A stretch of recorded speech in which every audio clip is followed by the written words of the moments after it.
ನಾಗರಿಕರ ನಡಿಗೆ ಬಗ್ಗೆ ನಾನು ಬೆಂಗಳೂರಲ್ಲಿ ದಿನ ಪ್ಲಾನ್ ಆಗ್ತೇನೆ, ಎಲ್ಲರಿಗೂ ತಿಳಿಸ್ತೀನಿ. ಇನ್ನು ಯಾವುದಾದ್ರೂ ದೊಡ್ಡ ದೊಡ್ಡ ಪಾರ್ಕ್ ಇದೆ ಅದನ್ನೆಲ್ಲ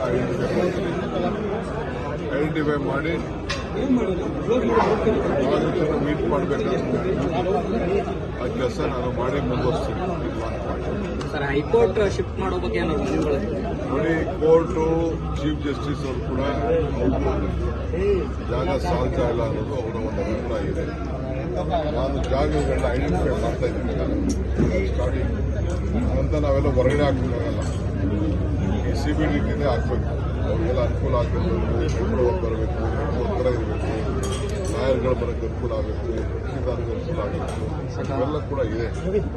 ಸೊ ಅದೆಲ್ಲ ನಾವು ಜಾಗದ ಬಗ್ಗೆ ಯೋಚನೆ ಮಾಡ್ತಾ ಇದ್ದೀವಿ.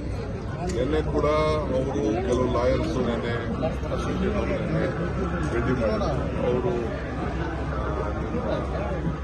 ರೇಸ್ ಕೋರ್ಸ್ ಬಗ್ಗೆ ಮಾತಾಡಿದ್ರು.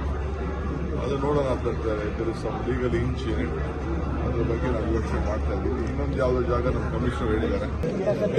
ನಾಗರಿಕರ ನಡಿಗೆ ಬಗ್ಗೆ ನಾನು ಬೆಂಗಳೂರಲ್ಲಿ ದಿನ ಪ್ಲಾನ್ ಆಗ್ತೇನೆ, ಎಲ್ಲರಿಗೂ ತಿಳಿಸ್ತೀನಿ. ಇನ್ನು ಯಾವುದಾದ್ರೂ ದೊಡ್ಡ ದೊಡ್ಡ ಪಾರ್ಕ್ ಇದೆ ಅದನ್ನೆಲ್ಲ ಐಡೆಂಟಿಫೈ ಮಾಡಿ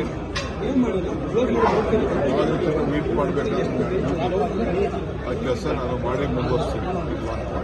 ಸರ್, ಹೈಕೋರ್ಟ್ ಶಿಫ್ಟ್ ಮಾಡೋ ಬಗ್ಗೆ ನೋಡಿ, ಕೋರ್ಟು ಚೀಫ್ ಜಸ್ಟಿಸ್ ಅವರು ಕೂಡ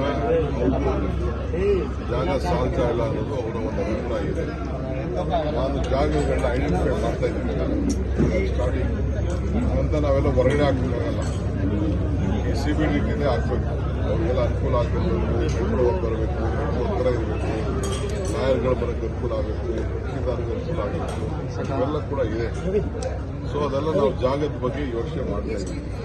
ನಿನ್ನೆ ಕೂಡ ಅವರು ಕೆಲವು ಲಾಯರ್ಸು ನಿನ್ನೆ ಅಸೋಸಿಯೇಟ್ ಭೇಟಿ ಮಾಡಿ ಅವರು ರೇಸ್ ಕೋರ್ಸ್ ಬಗ್ಗೆ ಮಾತಾಡಿದ್ರು.